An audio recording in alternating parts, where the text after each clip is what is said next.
Hello everyone, आपका स्वागत है आपके अपने यूट्यूब चैनल में। आज के इस वीडियो में हम अनसर्टेनिटी प्रिंसिपल ऑफ हाइजेनबर्ग का अनिश्चितता का सिद्धांत देखेंगे। हमारा जो पूरा नोट्स है वो हिंदी में होगा।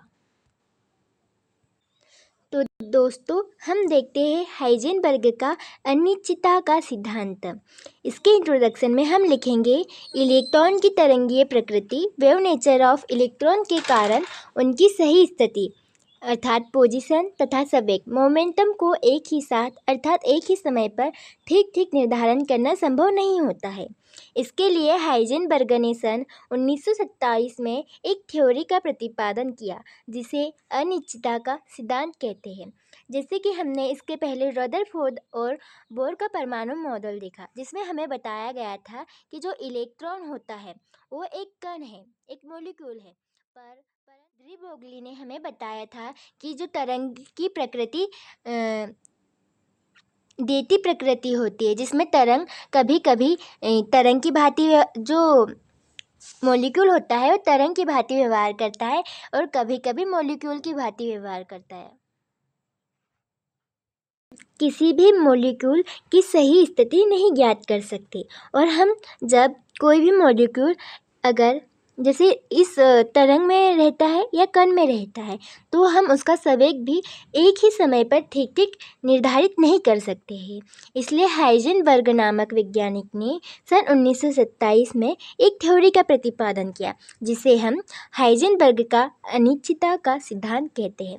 बहुत ही ईजी और बहुत ही सरल शब्दों में हम इसे ऐसे ही लिख सकते हैं। इसके बाद हम इसकी डेफिनेशन देखेंगे।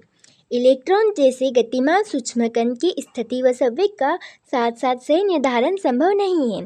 इस सिद्धांत के अनुसार किसी गतिमान कण की स्थिति और संवेग को एक साथ एकदम ठीक ठीक नहीं मापा जा सकता है। जैसा कि हमने इसके पहले देखा कि ये नाभिक है, हम इसके पास इलेक्ट्रॉन की जो गति होती है, इसकी गति और इसके संवेग, इसके जो होती है इसकी स्थिति और संवेग को हम एक साथ नहीं नाप सकते हैं। अब हम इसका गणितीय रूप देखेंगे, जहाँ पर डेल एक्स स्थिति में अनिश्चितता को प्रदर्शित करता है, डेल पी संवेग में अनिश्चितता को प्रदर्शित करता है और यच हमारा क्या हो जाएगा, प्लांक का नियतांक।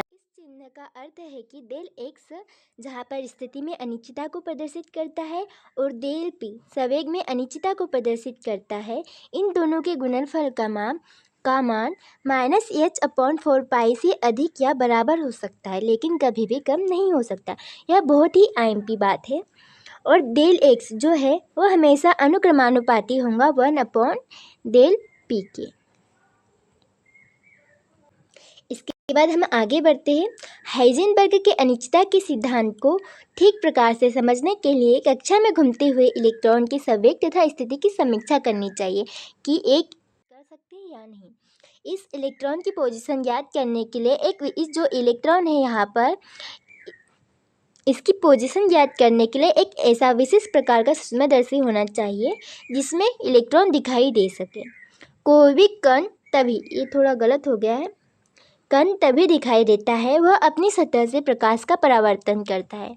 जैसे कि हमने क्वांटम सिद्धांत में देखा था, फोटॉन वाले इसमें, कि कोई भी कण हमें तभी दिखाई देता है, तभी परिलक्षित होता है, जो अपने ऊपर गिरने वाले प्रकाश को इस तरीके से क्या कर लेता है, परावर्तित कर लेता है। अतः इलेक्ट्रॉन पर जब ऐसी किरणों का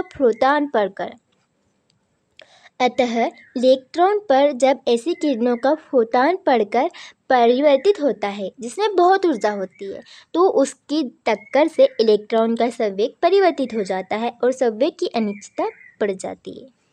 आगे हम इसके चित्र द्वारा समझेंगे।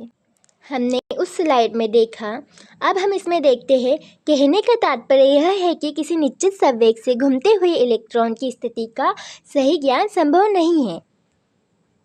जैसे कि हमें चित्र में दिखाई दे रहा है कि ये हमारा सूक्ष्मकण हो गया, तो इलेक्ट्रॉन का ये वास्तविक पथ हो गया यहाँ से यहाँ तक, और यहाँ से यहाँ तक उसका अपेक्षित पथ हो गया, यानी कि इलेक्ट्रॉन यहाँ से होकर ऐसा जाएगा। पर जब हम फोटोन के ऊपर कोई भी प्रकाश डालते हैं परावर्तित करने के लिए, क्योंकि हमने नेक्स्ट स्लाइड में देखा कि जब किसी कण के ऊपर प्रकाश गिरता है और परावर्तित हो जाता है तभी वो हमें दिखाई देता है। तो हम इसके ऊपर किसी फोटोन को डालेंगे तो इलेक्ट्रॉन का संवेग इतना कम होता है, इतना ही कम होता है कि वो उसके मात्रा से वो परिलक्षित हो जाता है, यानी कि अपने पथ से भटक जाता है वो और नए पथ में चला जाता है। जैसे कि हम देख रहे हैं यहाँ पर कि ये इलेक्ट्रॉन हो गया ये, इसके ऊपर नया हमने फोटोन डाला तो ये यहाँ से इसका अपेक्षित पथ था, पर ये नई गति और नई दिशा ले गया।